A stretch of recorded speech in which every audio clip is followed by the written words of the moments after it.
Hey guys, what's up and welcome back to my channel. So today we are going to talk about a viral clip that popped up on my timeline. It's no wonder that with the amount of times I've talked about pedophiles and people showing creepy ass behavior towards minors that now the content just finds me on my Twitter timeline. So basically, this one content creator whom I haven't found much information about, though honestly, when it comes down to it, if you're being creepy towards minors, do I need to know your favorite color or where you went to middle school? No. The situation, in my opinion, speaks for itself, but I'll let you be the judge of that. My God. This is the clip in question.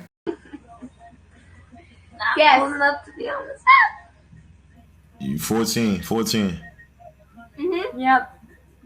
So that what grade is that? Like a sophomore?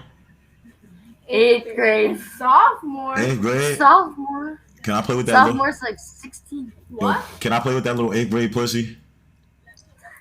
Yeah, you're...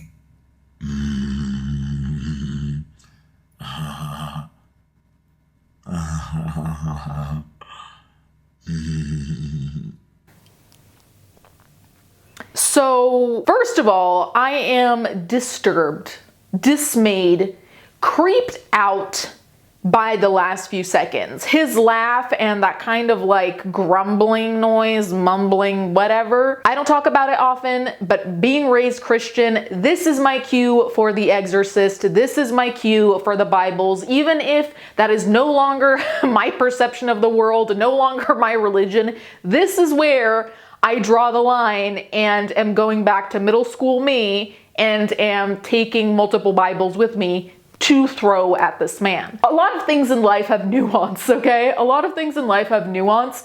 This is one of those things where I don't see the room for nuance. Where is the moment where I can try to find a reason why this isn't creepy jail behavior? I'd love to know. If you figure it out, let me know. Regardless, this person then posted a statement in regards to this clip of them that came out.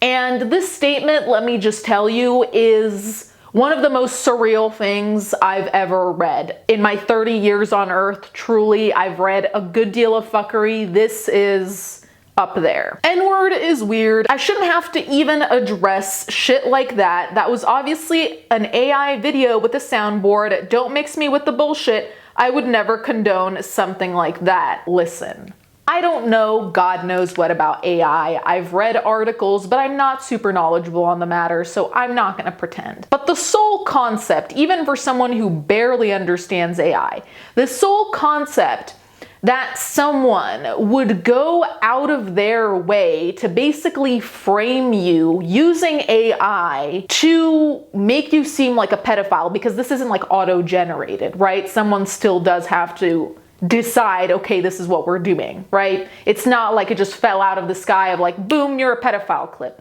No.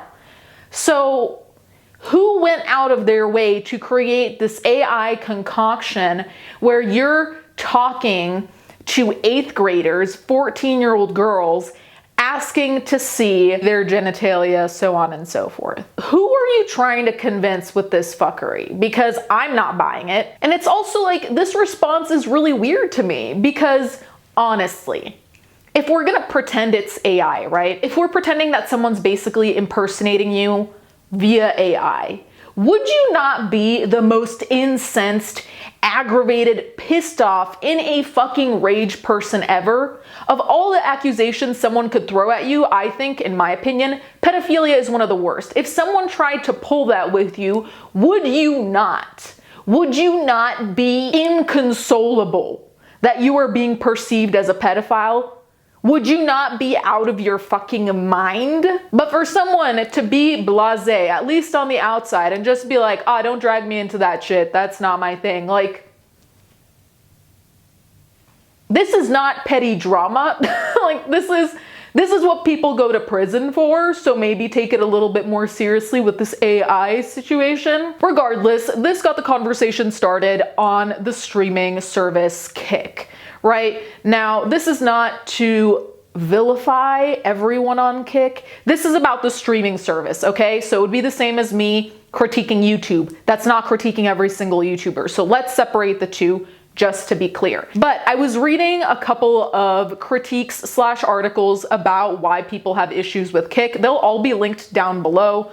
One of them is from Reddit because I needed a little bit of a TLDR about a situation. So read them and you can determine the legitimacy. So from this one article, it talks about how some people who move to Kick do it out of quote unquote desperation, in the sense of they violated the terms of service of other streaming services, so they cannot stay there.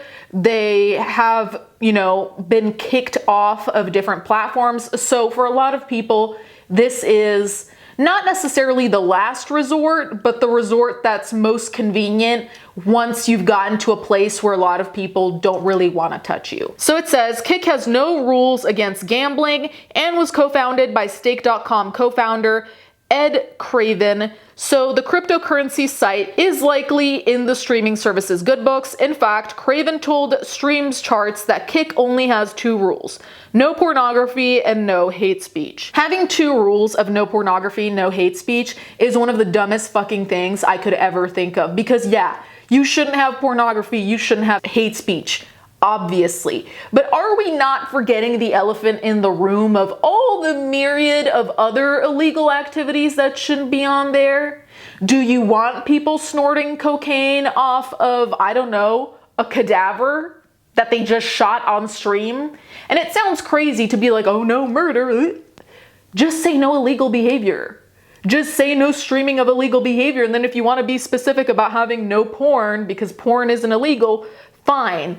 If you want to be specific about hate speech, fine. But maybe have a more all-encompassing statement as well, because just saying no porn, no hate speech leaves a very open window to a lot of depraved behavior, like, for example, being creepy with minors. Here you go. And the thing is, no, that's a lie. I was about to say I don't want to assume the worst in people, but we're getting to that point now. Even with the best of assumptions, let's put it that way, it's not, in my mind, a coincidence that you're not being very clear about where the parameters are. Because I feel like if you don't straight up say, hey, don't do this, hey, don't do that, hey, don't do that, when people do it, you can, first of all, pretend you don't see it, so you continue making money off of it. And you're not technically forced to kick them off, right? Because it's not listed as illegal as according to terms of service. And also it leaves the door open for the people who do want to do fucking weird shit to come on knowing that they're not necessarily going to get in trouble for it.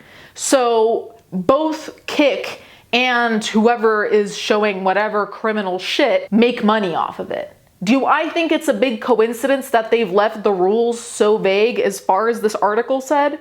This article, by the way, I'll confirm, is either from September 2023 or June 2023. So this is not like 10 years ago. This is a couple months ago. I sincerely hope things have changed. These are the first articles coming up though. So if things have changed, you probably should make an announcement about that, because this does not look good. So then, like I said, I went on Reddit to kind of understand why, from the people's perspective, Kick is controversial, whatever. So it says, answer, the infamous internet personality Ice Poseidon and a few friends were streaming on Kick and ended up hiring an escort for $500. However, the room she was brought into had hidden cameras and the friends hidden around the room / other hotel rooms. She was kissing one of Poseidon's friends on a couch. As he was leading her to the bedroom to continue, she ended up getting a text from a friend who warned her that it was a setup and there were cameras and stuff, and she began to leave, but the friend physically blocked her from exiting the room and said that she should stay since she'd already been paid $500. Eventually, she's able to leave, and then Ice comes into the room and they talk about it, etc. People have obviously had various reactions to this situation, mostly negative, and so Kick has responded in regards to these reactions, condemning them. Just to add, a Kick co-founder was in the chat at the time and witnessed the situation but did not stop the stream. So I can't confirm the fact about the Kick co-founder being there. I had heard of this back in the day. Again, can't confirm that. Believe as much or as little as you want, but this looks bad. In this answer, it also had said that Kick had made a statement, right? So the statement reads, "There's incredible untapped potential in what live streaming has to offer. We're firm believers that the greatest days of live streaming are yet to come. With that said, community and public safety cannot be compromised in the process of making quote-unquote content. We're continuously learning where this balance sits and are making changes daily. We appreciate our community for the continuous feedback, both the good and the bad. We'll keep you updated on upcoming changes to community guidelines and subsequent enforcement measures." This statement kind of read as a non-statement, and it's kind of funny to me that they were drawing the line between what's content and community and public safety, and the compromising of that. Because it's like your rules don't really enforce that though. I'd say that it is a situation of safety, may not be public, it might be in the private domain, but of having young girls or minors generally being approached by this older man, this adult. Is that not part of the safety measures? Like, are we not talking about that? Is that the elephant in the room? Where is that in all of this? Then it says how they're continuously learning where this balance sits and are making changes daily. That's great about the changes daily. I hope that's done. But even if it is done today, honestly, I obviously don't know how to run a company like Kick, duh. But isn't one of the basic pillars of a company having an outlined plan in terms of what is unacceptable? Of course, as time goes on, you might realize you have an issue with activity X, Y, or Z, and you're gonna crack down on the rules for that. But as a general notion, how is it not automatic that anything illegal is not to happen on Kick? How is it that safety protocols beyond no porn and no hate speech aren't already built in when you go live? Why is that something you're working out as you go? It's something you can add on to, it's something you can amend as you go, but surely that's also something that should already be set up. Starting up with basically no rules is not the way to go for anything ever. So I'm confused. Anyway, you guys can let me know what you think in the comments down below, both about the situation with this particular content creator and then also with Kick and their management of things. If you have experience yourself, let me know. Thank you guys so much for watching. Thank you to my patrons as always, and I'll catch you guys next time.